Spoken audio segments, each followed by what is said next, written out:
If you had an 8 to 5 job in Lagos, then you know that every day is an unpredictable chapter in the book of how did I get here.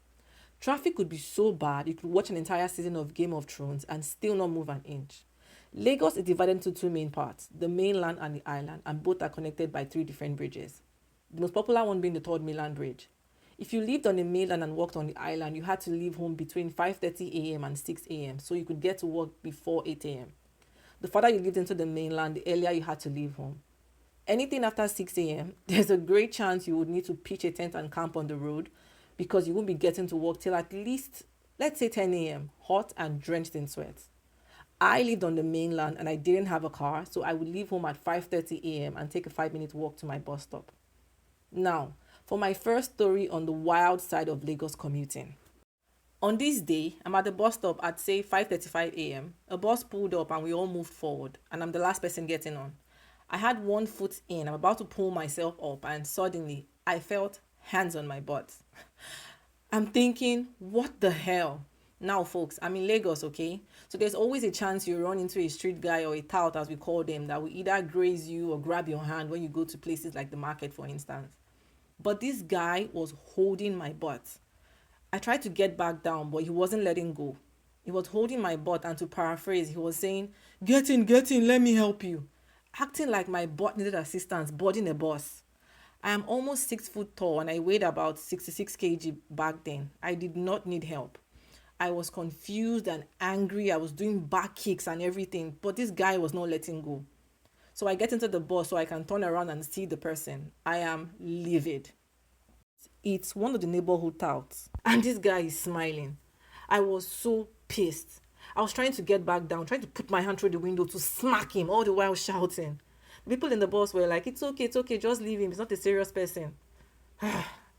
Anyways, when I get home later that day, I tell my mom, and she's ready to go out taking on this guy. I look at her, she's sitting with her legs crossed at the ankles, shaking, willing the sun to come back up. And I know my mom, she can wake up and choose violence.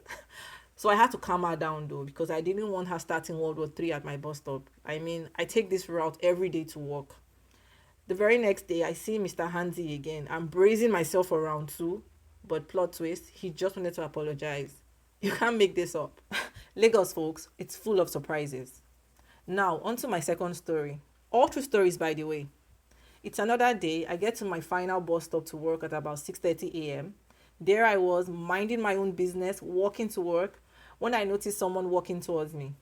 But I'm not thinking much about it until this guy, just as he's about to pass me, decides it's a good idea to touch my...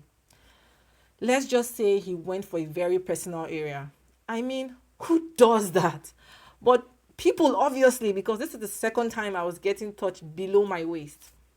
I turned around and there he was, just looking at me like he won a prize at the fair. I thought, did I just get robbed? Is this some weird Lagos magic trick? Did I get a spell cast on me? Is this like some ritual thing? I'm checking myself, wiggling my legs to make sure that everything is centered. I'm not gonna lie, I thought about chasing him for a minute, but reality hit me. What was I going to do? Sprint through Lagos in my work clothes? Plus, what if he charged at me? Nah, I wasn't about to become a star in Fast and Furious Lagos Drift.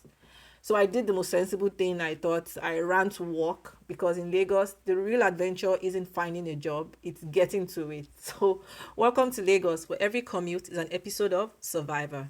If you enjoyed listening to this, share with all your friends, and please subscribe so you know when I upload the next video in this series, Surviving Lagos, one wild ride at a time.